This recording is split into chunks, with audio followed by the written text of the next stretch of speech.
Berhentilah memuja kecepatan kilat atau ledakan api yang tak terkendali. Di medan tempur yang sesungguhnya, kecepatan bisa dikejar dan api bisa dipadamkan. Tapi, siapa yang bisa menang melawan planet yang bangkit untuk menghancurkanmu? Berhentilah menggunakan analisis yang dangkal. Selamat datang di era otoritas gempa. Banyak yang meremehkan elemen tanah karena dianggap lambat, tapi mereka lupa bahwa gempa adalah satu-satunya elemen yang mampu membangun pasukannya sendiri. Dia tidak perlu berlari ke arah musuh, karena dia menciptakan monster yang akan menyeret musuh ke bawah kakinya. Mari kita bicara soal golem tanah. Fondasi utama dan senjata paling ikonik yang membuktikan bahwa elemen gempa adalah ancaman level tinggi. Golem ini bukan sekadar gundukan tanah biasa, dia adalah manifestasi dari pecahan batu hitam paling keras di kerak bumi, dengan nadi oranye menyala yang mengalirkan energi elemental layaknya lava. Secara teknis, golem tanah adalah perpanjangan tubuh dari gempa. Apapun yang dirasakan sang pengendali, golem ini merasakannya, dan apapun yang diperintahkan, golem ini akan melakukannya tanpa ragu. Ingat saat robot Mukalakus milik Adudu, yang katanya tak terkalahkan itu, dipaksa berlutut dan hancur berantakan. Itulah otoritas gempa. Kekuatan utamanya terletak pada daya tahan yang hampir abadi. Selama kakinya berpijak di tanah, dia bisa meregenerasi bagian tubuhnya yang hancur dalam sekejap. Bahkan, kecerdasan kolektifnya memungkinkan golem ini untuk berpecah menjadi pasukan kecil yang lincah, seperti saat mereka menyudutkan Kapten Kaizo di luar angkasa. Golem tanah bukan hanya pelindung, dia adalah eksekutor yang siap menyeret siapapun ke bawah tanah. Dia adalah standar emas bagi seluruh legion golem yang lahir setelahnya. Menurut kalian, nama apa yang paling pantas? Terra Titan atau Geo Crusher? Tapi kalau kalian pikir gempa cuma bisa diam di satu tempat menunggu musuh datang, kalian benar-benar belum melihat apa yang bisa dilakukan tanah saat dia mulai menguasai langit. Monster pernah memberikan kita kejutan yang tidak masuk akal melalui golem naga tanah. Tercipta untuk menandingi naga bayang milik Fang, yang saat itu jatuh ke bawah kendali Ejojo. Golem naga ini menghancurkan semua hukum fisika. Bagaimana mungkin tanah yang berat bisa melayang di udara dengan begitu anggun? Tubuhnya keras, tercipta dari tanah yang dipadatkan secara ekstrim, memberikan pertahanan yang susah ditandingi oleh serangan fisik manapun. Pertarungannya seimbang, membuktikan bahwa massa berat bukanlah penghalang bagi mobilitas gempa. Detail tubuhnya serupa dengan golem biasa, namun yang paling mengintimidasi adalah matanya yang biru menyala. Sangat sangar. Dia adalah bukti bahwa gempa bisa menguasai langit jika dia mau. Menurut kalian, nama apa yang cocok untuk naga tanah ini? Gaia Wyvern atau Azure Drake? Namun, estetika tinggi tidak selalu menjamin kemenangan di medan tempur. Terkadang, keindahan hanyalah sebuah kerentanan yang fatal. Mari bicara soal golem kristal. Secara visual, ini adalah karya seni paling indah yang pernah diciptakan gempa saat berada di Pulau Terapung pada Boboiboy Boy The Movie 1. Meskipun belum mencapai tahap 3, elemen gempa mampu memanfaatkan deposit kristal di sekitarnya untuk membentuk entitas yang berkilau di atas kerangka batu hitam keras. Namun, penampilannya menipu. Golem ini kurang mendapatkan sorotan dan hanya muncul sesaat untuk mengekang pergerakan Borara. Ironisnya, dia adalah unit yang sangat rentan. Hancur seketika hanya dengan satu tembakan sniper dari Kikita. Estetik? Iya. Efektif? Tidak sama sekali. Dia adalah simbol dari keindahan yang rapuh. Nama Prism Sentry mungkin cocok untuknya. Mengingat sifatnya yang berkilau namun sekali pakai. Lupakan kilauan kristal yang tidak praktis di medan perang. Mari kita masuk ke wilayah vulkanik, di mana tanah mulai bersatu dengan amarah api yang menghanguskan. Saat gempa berkolaborasi dengan Boboiboy api, lahirlah golem api. Ini bukan lagi soal hantaman fisik biasa, tapi soal kehancuran total. Golem ini lahir dari combo kuasa yang memungkinkan gempa mengendalikan massa tanah yang dibalut api abadi. Fokusnya adalah serangan jarak dekat yang diperkuat aura lava membara di seluruh tubuhnya. Kehadirannya sanggup memberikan perlawanan hebat, bahkan terhadap petarung sekelas Kapten Kaizo. Bayangkan kepalan tangan bertonton yang tidak hanya meremukkan tulang, tapi juga melumat baja dengan panas vulkaniknya. Ini bukan sekadar pasukan, ini adalah bencana berjalan. Apa sebutan yang pantas menurut kalian? Magma Mauler atau Inferno Titan? Jika api menghancurkan dengan panas, elemen berikutnya akan meremukkan kalian dengan tekanan massa cair yang melenyapkan napas. Jangan remehkan air saat dia bersatu dengan kekuatan fisik tanah. Golem air muncul sebagai hasil fusion antara elemen air dan tanah. Detail tubuhnya sangat gagah, dengan gabungan warna tanah keras dan biru air yang dominan. Pukulannya bukan sekadar hantaman, tapi tekanan hidrolik masif yang didorong oleh gabungan massa air dan batu.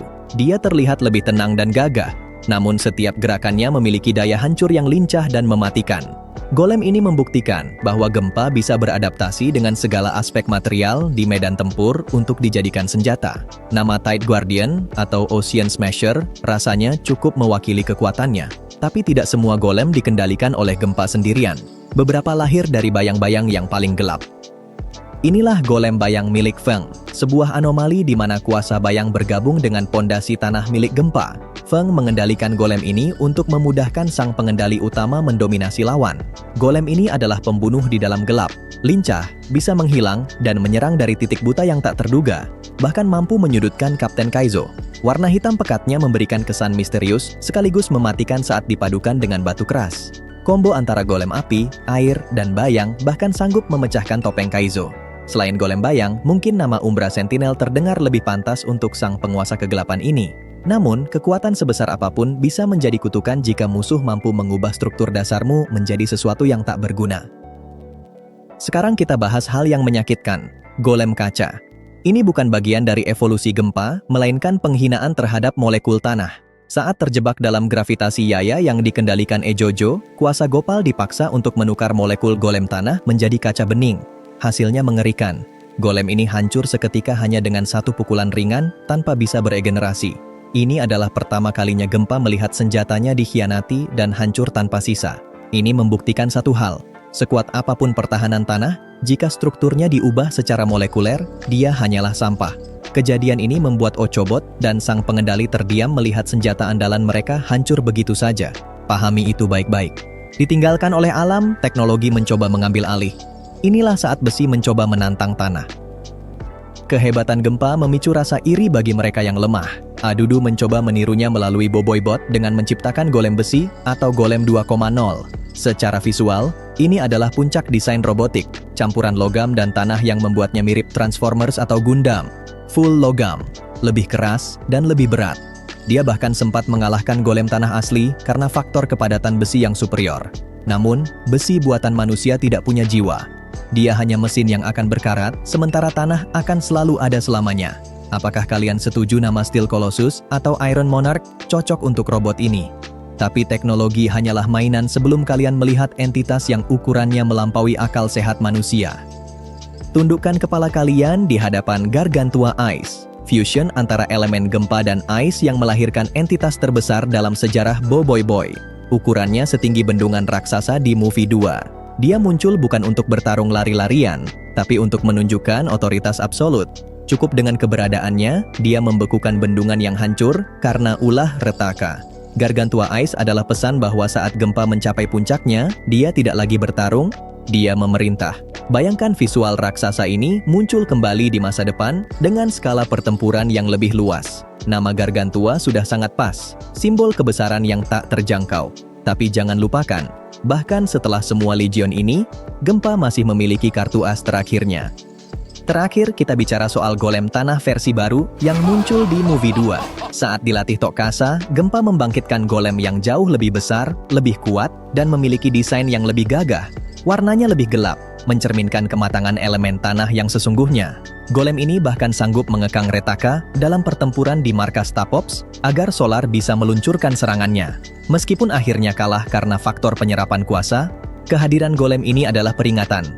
Tanah tidak pernah menyerah. Dia hanya menunggu waktu untuk bangkit kembali dengan desain yang lebih intimidatif dan serangan yang lebih mematikan. Pasukan sudah gelar, otoritas sudah ditegaskan. Sekarang tinggal satu hal yang tersisa. 10 jenis golem, satu penguasa mutlak. Elemen gempa telah membuktikan bahwa dia adalah komandan yang takkan pernah bisa digeser dari garis depan pertempuran.